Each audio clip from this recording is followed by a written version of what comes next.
Media మిత్రులందరికీ, ఇక్కడ వచ్చిన వాళ్ళందరికీ బిగ్ థ్యాంక్స్. ఎందుకంటే మీకు సినిమా ఏమాత్రం బాగున్నా, ఎంత బాగుంటే దాని ఆకాశం అంత ఎత్తు పెంచుతారు. ఇలాగ ఈ మధ్యన రిలీజ్ అయిన ఎన్నో సినిమాలు దానికి examples.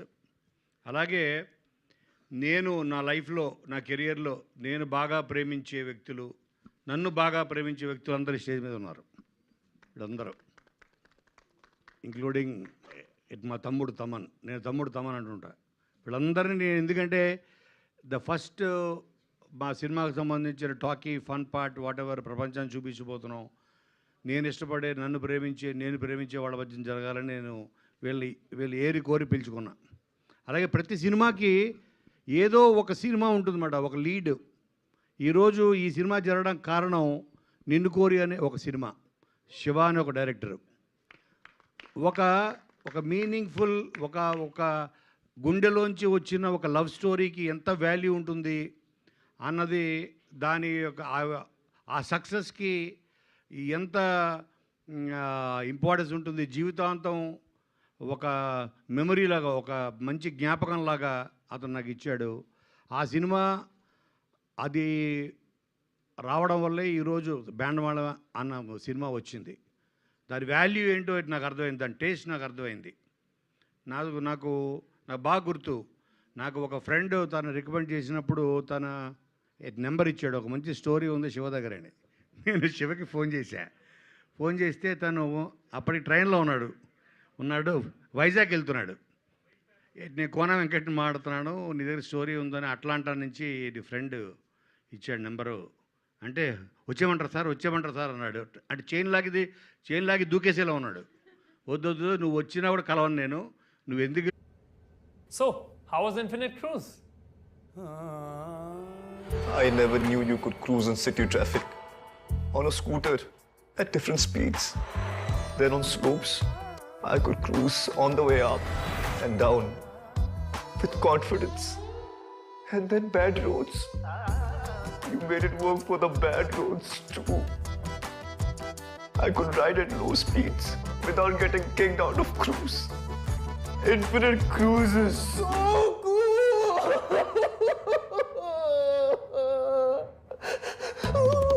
Cruise Control reimagined for cities.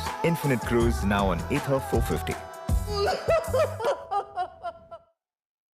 అక్కడే ఉండి 3 నెలలు ఆ తర్వాత వెళ్ళి నానికి చెప్తే నిన్ను కోరైంది. అది ఒక మెమరబుల్ ఫిలిం నాని ఫిల్మోగ్రఫీలో.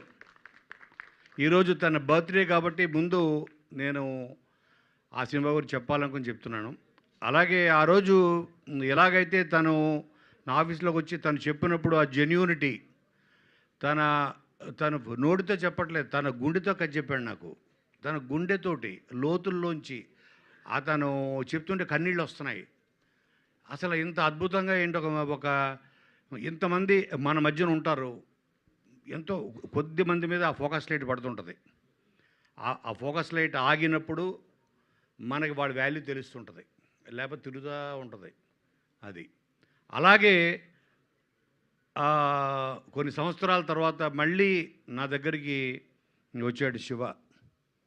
సో నేను అదే అనుకున్నాను, సతీష్, అటు శివ ఇటు సతీష్. అలాగే ఒక ల్యాప్టాప్ వేసుకొచ్చి ఓపెన్ చేసి సాంగ్స్ పెట్టాడు, ఇది పెట్టాడు, నుంచున్నాడు, డ్యాన్స్ చేస్తున్నాడు, చెప్తున్నాడు. నాకు ఎగ్జాక్ట్గా మళ్ళీ ఇంకొక శివని చూసినట్టే ఉంది నాకు. అండ్ అదే హార్ట్ తోటి, అదే గుండెతోటి మళ్ళీ నాకు కథ చెప్పాడు. అదే బ్యాండ్ మేళం. అది చూసిన తర్వాత నేను ఒకటే అనుకున్నాను, ఎందుకంటే ఇది ఒక 10th క్లాస్ నుంచి ఒక డిగ్రీ ఫైనల్ ఇయర్ వరకు, ఒక ఇంజనీరింగ్ ఫైనల్ ఇయర్ వరకు జరిగే ఒక ఇద్దరు బావమర్దల ట్రావెలే ఈ లవ్ స్టోరీ. అన్ని లవ్ స్టోరీలో ప్రాబ్లమ్స్ ఉంటాయి, కాన్ఫ్లిక్ట్స్ ఉంటాయి. వీళ్ళ లవ్ స్టోరీలో ఉన్న కాన్ఫ్లిక్ట్ చాలా కొత్తది. అది మీకు సినిమా చూస్తేనే తెలుస్తుంది. లాస్ట్ 20-30 మినిట్స్ మిమ్మల్ని కట్టిపడేస్తుంది. ఇంత చిన్న పిల్లలు, నేను అనుకున్నాను ఈ కథ ప్రపంచంలో ప్రతి తెలుగువాడు చూడాలి అంటే అందరికీ తెలిసిన వాడి ద్వారా చెప్పాలి కదా. అందుకని నేను వీళ్ళిద్దరిని చూస్ చేసుకోవడం జరిగింది, రోషన్ అండ్ శ్రీదేవిని. I need best actors. ఆ ఏజ్ గ్రూప్ సూట్ అవ్వాలి, ప్లస్ పెర్ఫార్మెన్స్, ఆ క్యాలిబర్ ఉండాలి వాళ్ళకి, నవ్వించాలి, ఏడిపించాలి, అన్ని రకాల ఇది చేయాలంటే ఆ క్యాలిబర్ నేను వీళ్ళిద్దరిలో చూశాను. And thanks to Nani again, వీళ్ళిద్దరిని పరిచయం చేయడం వల్ల, వీళ్ళు ప్రపంచానికి పరిచయం అవ్వడం వల్ల నేను చాలా కాన్ఫిడెంట్గా, నేను ఎన్నో దాంట్లో చెప్పాను. చాలామంది అన్నారు నాని అంత గొప్ప యాక్టర్ అవుతాడు అని. చాలామంది కొంతమంది హట్ అయ్యారు. నాకు అర్థం కాలేదు, నానితో కంపేర్ చేస్తారేంటని. మనం మన లైఫ్లో ఒక గోల్ పెట్టుకుంటాం, ఫలానా అంత గొప్పోడు అవ్వాలి, నువ్వు ఇంత గొప్పోడు అవ్వాలని అంటుంటారు పేరెంట్స్. సచిన్ టెండూల్కర్ అంత గొప్ప క్రికెటర్ అవ్వాలని, అంటే కానీ సచిన్ని తొక్కేమని కాదు అర్థం దానికి. సో ప్రతి వాళ్ళకి ఒక బెంచ్ మార్క్ ఉండాలి ఆ లైఫ్లో. నాకు తెలిసి తన పెర్ఫార్మెన్స్ చూసి తను పెట్టుకున్న బెంచ్ మార్కే నాని అనుకుంటున్నాను నేను. సో అందుకని like it's not a comparison, అది ఒక గోల్. అంటే ఇక దానికి మించి లేదని అర్థం, అంతకన్నా గొప్ప పొగడత ఇంకోటి లేదు.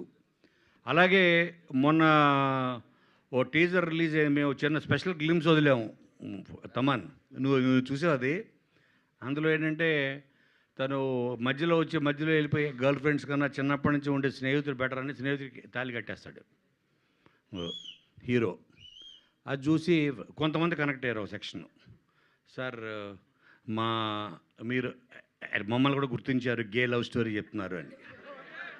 అరే నీకు ఎలా అర్థమైంది ఏంట్రా, ఇది గే లవ్ స్టోరీ కాదురా. అంటే ఇప్పుడు తాళి కట్టాడని ఆ నెక్స్ట్ డే పాల గ్లాస్ పట్టుకుని వెళ్తాడు లోపల రూమ్లోకి అని మీరు ఏదేదో ఊహించుకున్న కాదు. అది ఓన్లీ ఒక సింబాలిక్ జెస్చర్. అంటే మన చిన్నప్పటి నుంచి ఉండే స్నేహితుడు మనకి మధ్యలో వెళ్ళిపోయి మనల్ని ముంచి వెళ్ళిపోయే గర్ల్ ఫ్రెండ్స్ కన్నా మనకి ఫ్రెండ్సే బెటరు అని చెప్పడం అన్నది దాని ఉద్దేశం. సో కాబట్టి బ్యాండ్ మేళం డెఫినెట్గా మిమ్మల్ని అందరినీ, అంటే వీళ్ళు చాలా ఓ లేత టెండర్ లవ్ స్టోరీ ఇది. అండ్ దీంట్లో ఎస్పెషల్లీ నేను చెప్పాల్సింది సాయి కుమార్ గారి గురించి. నేను ఫస్ట్ కథ చెప్పించింది ఆయనకే. ఆయన చెప్పిస్తే నేను సతీష్ని పంపించే ఇంటికి పంపిస్తే ఆయన స్టోరీ విని ఆయన నాకు ఫోన్ చేశాడు, నీ దగ్గరికే ఎలా వస్తాయి కోన ఇలాంటి కథలు అని. నిన్ను ఎత్తుక్కుంటూ ఎలా వస్తాయి, లేకపోతే నువ్వు ఎత్తుక్కుంటూ వెళ్తావా, అవి నిన్ను ఎత్తుక్కుంటూ వస్తాయని. నేను చెప్పాను కదా, ఇది డిజైన్ ఆఫ్ గాడ్. ఆయన నన్ను ఎంచుకుంటున్నాడు, నువ్వు ఇలాంటి కథలు పాప వీళ్ళని తీసుకురా బయటికి, వీళ్ళని ప్రపంచాన్ని పరిచయం చేయని.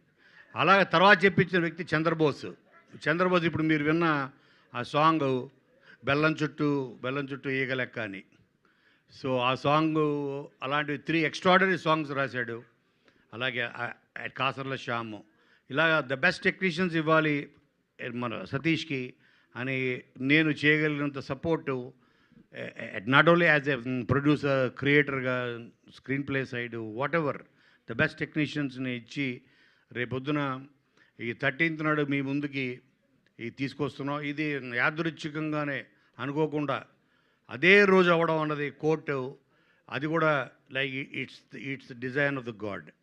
కాబట్టి మళ్ళీ అదే సక్సెస్ మీరు మళ్ళీ నా కోసం కాదు, మళ్ళీ ఈ యంగ్ టాలెంట్ కోసం, మళ్ళీ సతీష్ కోసం, అటువంటి ఎంతోమంది యంగ్ టాలెంట్ని మళ్ళీ మీకు పరిచయం చేసి మంచి కథల్ని మీకు పరిచయం చేసే నాకు ఆ శక్తిని, ఆ సక్సెస్ ఇస్తుంది అని నేను మనస్ఫూర్తిగా కోరుకుంటూ, మీరందరూ 100% దీని గురించి నెక్స్ట్ 10 years మాట్లాడుకుంటారు బ్యాండ్ మేళం గురించి అనే నమ్మకంతో మీ అందరికీ మరొకసారి thank you so much. Thank you తమ్ముడు Thaman, thank you so much for coming. నువ్వు రావడం వల్ల ఇది చూసావా, ఇక్కడ కొంతమంది కొణిదలు అంటున్నారు, కొంతమంది నందమూరి అంటున్నారు, కానీ దీని మాత్రం నాకు ఎప్పటికీ తమ్ముడు తమ్మనే. థ్యాంక్ యూ కోన గారు. మీరు రాసిన సినిమాలు చూసాము, మీరు ప్రొడ్యూసర్గా తీసిన సినిమాలు చూసాము, ఈ సినిమాలో మీరు చేసిన డ్యాన్స్ని కూడా చూసాము. థ్యాంక్ యూ సో మచ్ ప్రమోషన్స్లో. And 13th like biggest success అందుకోవాలని మనస్ఫూర్తిగా కోరుకుంటున్నాము. అండ్ సార్ వస్తారు అన్న, రాములో అన్న, భీమ్లా నాయక్ అన్న, ఓజీ అన్న, జై బాలయ్య అన్న, బీట్ ఏదైనా రూట్ మాత్రం ఇటే అన్నమాట. So super successful music director Thaman గారిని మాట్లాడాల్సిందిగా కోరుకుంటున్నాం. ఇలా సరే ఇలా ఫంక్షన్ రావడానికి హై వస్తుంది, సరే వెళ్దాం సాయంత్రం 4:30కి అని